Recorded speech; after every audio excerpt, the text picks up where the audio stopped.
Collar ہیں ہمارے ساتھ، ان کو بھی لے لیتے ہیں ان سے تاکہ ان کو انتظار نہ کرنا پڑے۔ عارف الزمان صاحب بنگلہ دیش سے، السلام علیکم۔ جی السلام علیکم ورحمۃ اللہ۔ وعلیکم السلام ورحمۃ اللہ، جی فرمائیے۔ السلام علیکم۔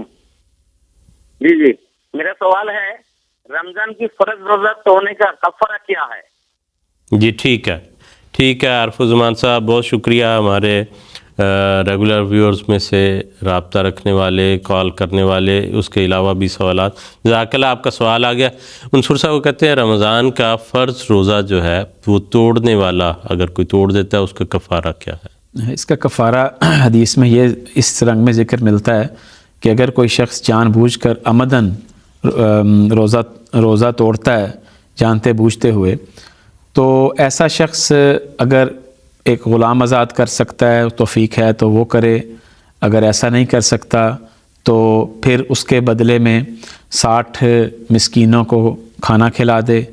اگر 60 مسکینوں کو وہ کھانا بھی نہیں کھلا سکتا تو ان کے 60 مسکینوں کے کپڑے، بعض جگہوں پہ ملتا کہ 60 مسکینوں کے کپڑے جو ہیں وہ دے دے، وہ بھی نہیں کر سکتا تو ایسا شخص جو ایک غریب شخص تھا جو یہ سب کام نہیں کر سکتا تھا، تو حضرت صلی اللہ علیہ وسلم نے ایسے شخص کو کہا تھا کہ اچھا تم ہمارے پاس کچھ دیر انتظار کرو، تو کچھ کھجوریں آتی ہیں وسلم کے پاس، تو وسلم میں کہ یہ جو کھجوریں ہیں یہ 60 مسکینوں میں تم خود جا کے تقسیم کرو۔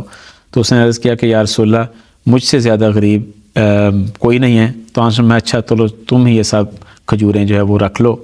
تو گویا کہ اس میں یہ ہے کہ اس جرم کی اہمیت قائم کرنے کے لیے کہ جس نے روزہ جان بوجھ کے توڑا اس کو یہ پتہ لگے کہ اس نے اس کا کفارہ دینا ہے، لیکن ساتھ ہی اسلام کا جو دوسرا بہت خوبصورت اصول ہے کہ لا یکلف اللہ نفسا الا وسعہا، اس کی طاقت سے بڑھ کر انسان اللہ تعالیٰ بوجھ نہیں ڈالا کرتا، تو ایسے شخص کو آنسم نے خود ہی کہا کہ اچھا تم خود لے جاؤ۔ اور اس کے علاوہ قرآن کریم کی جو بنیادی ہدایت ہے کہ اگر کوئی شخص روزہ توڑ لیتا ہے یا روزہ نہیں رکھ سکتا کسی وجہ سے تو اس کے لیے کہا گیا فَعِدَّةٌ مِّنْ أَيَّامٍ أُخَرَ۔ اب یہ نہیں ہے کہ اگر اس نے کفارہ دے دیا ہے یا کفارہ نہیں دے سکا تو وہ عِدَّةٌ مِّنْ أَيَّامٍ أُخَرَ یعنی دیگر اوقات میں وہ اس روزے کو پورا کرے، وہ ایسا اس قید سے آزاد ہو گیا۔ اس قید سے وہ بہرحال آزاد نہیں ہوا بلکہ اس شخص کو وہ روزہ پورا کرنا چاہیے۔ تو دونوں صورتیں ہیں، اور اس حدیث میں جو ہے ایک نرمی کا پہلو، شفقت کا پہلو نظر آتا ہے، لیکن وہ کیفیت بھی ساتھ بیان ہوئی کہ ان کی حالت کیا تھی، اور وہ زمانہ غربت کا تھا۔ میں نہیں سمجھتا کہ آج کل کوئی ایسے حالات ہوں گے، اس لیے کوئی حد بندی تو ہم نہیں لگا سکتے، لیکن کوئی یہ نہ سمجھ لے کہ ٹھیک ہے کہ یہ ایسا معاملہ ہے کہ انسان جب چاہے وہ روزہ توڑ لے اور کھول لے، اور اس کے بعد جتنی کو توفیق ہو، جتنی وہ آسانی سمجھے اتنا دے دیا۔ اللہ تعالیٰ نے اس کے جو ہے وہ واضح احکامات بیان کیے ہیں، اس لیے انسان کے لیے بہتر جو ہے وہ ان احکامات کی پابندی ہے۔